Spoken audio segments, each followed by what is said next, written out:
रघुनाथपुर में राम लक्ष्मण सीता तो बहुत है, लेकिन साथ में ओसामा भी है। ये देश ने सिद्ध किया है कि ये देश में अगर लालू यादव है, मुलायम सिंह यादव है, ये देश में नरेंद्र मोदी भी है, अमित शाह भी है।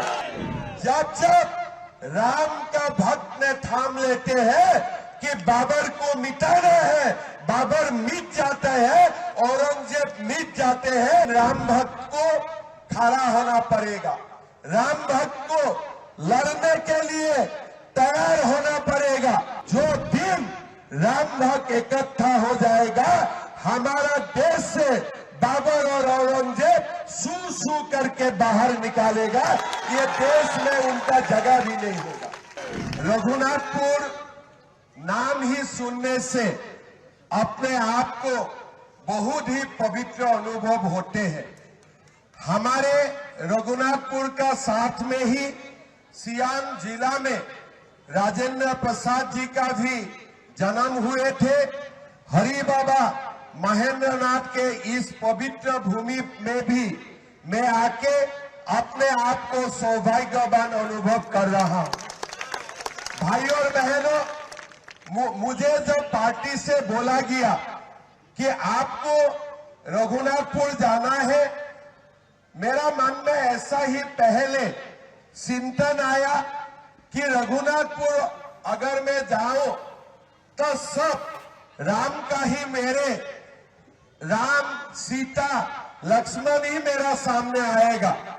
लेकिन मुझे बताया गया कि रघुनाथपुर में राम लक्ष्मण सीता तो बहुत है, लेकिन साथ में ओसामा भी है। तो मैंने खबर किया कि ये ओसामा क्या है। क्या ओसामा बिन लादेन का दोबारा जन्म नहीं हुआ? तो बोलो नहीं, ये भी एक ओसामा है। जो ओसामा मतलब वो बड़ा ओसामा बिन लादेन नहीं है, लेकिन छोटे रूप में वो भी ऐसा ही है।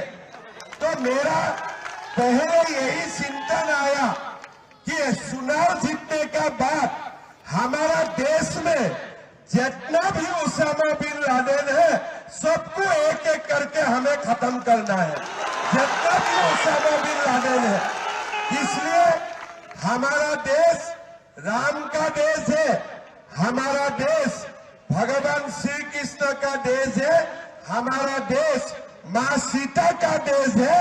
ये देश कभी भी ओसामा बिन लादेन का हो ही नहीं हो सकता है, हो ही नहीं हो सकता है।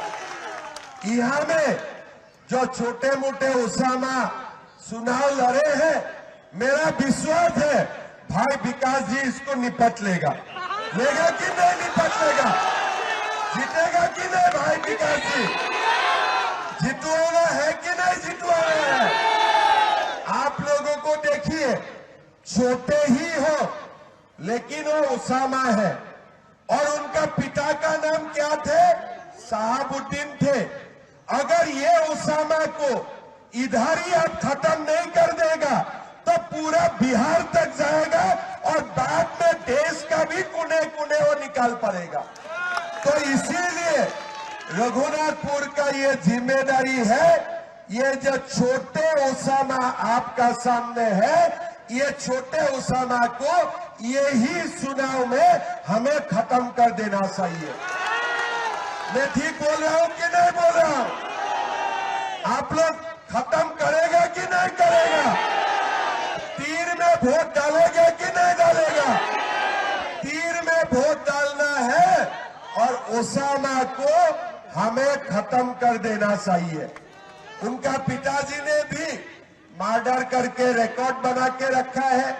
हमारा असम में अभी अभी हमने मोदी जी किए थे। हमारा असम में बिहू का डांस होते हैं। बिहू का डांस में हम लोगों ने मोदी जी का सामने गिनीज वर्ल्ड रिकॉर्ड बनाया।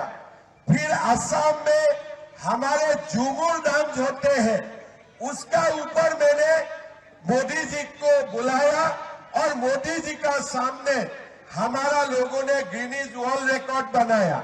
लेकिन हमारे रघुनाथपुर में साहबुद्दीन और उनका परिवार में मर्डर करने में गिनीज वर्ल्ड रिकॉर्ड बना के रखा है। और ये जो हमारे कलंक है, इसको हमें मिटाना है। भाई और बहनों, ये मुश्किल काम भी नहीं है। सामने देखने से ऐसा लगता है कि ये लोग बहुत ताकतवर है, लेकिन एक बार जब हम लोग लड़ जाते हैं ना, तब हमारे मालूम होते हैं जितना दिखाता है इतना वो हो नहीं है, इतना नहीं है। जब शुरुआत में राम मंदिर का आंदोलन शुरू हुए थे, लोगों को लगते थे कि लालू यादव है, मुलायम है, कैसे राम मंदिर बनेगा, बाबर ही चलते रहेगा। लेकिन ये देश ने प्रमाण किया है, ये देश ने सिद्ध किया है कि ये देश में अगर लालू यादव है, मुलायम सिंह यादव है, ये देश में नरेंद्र मोदी भी है, अमित शाह भी है। इसीलिए अब अयोध्या में बाबर का हालत देखो। अब बाबर का हालत देखा अभी अयोध्या में, किया कि नहीं कोई राम मंदिर देखने के लिए? अभी बाबर दिखाई देते हैं, बाबर दिखाई देता है। जब राम का भक्त ने ठान लेते हैं कि बाबर को मिटाना है, बाबर मिट जाता है, औरंगजेब मिट जाते हैं, यही हमारा इतिहास बोलते हैं। लेकिन राम भक्त को खड़ा होना पड़ेगा, राम भक्त को लड़ने के लिए तैयार होना पड़ेगा। जो दिन राम भक्त इकट्ठा हो जाएगा, हमारा देश से बाबर और औरंगजेब सू सू करके बाहर निकालेगा। ये देश में उनका जगह भी नहीं होगा।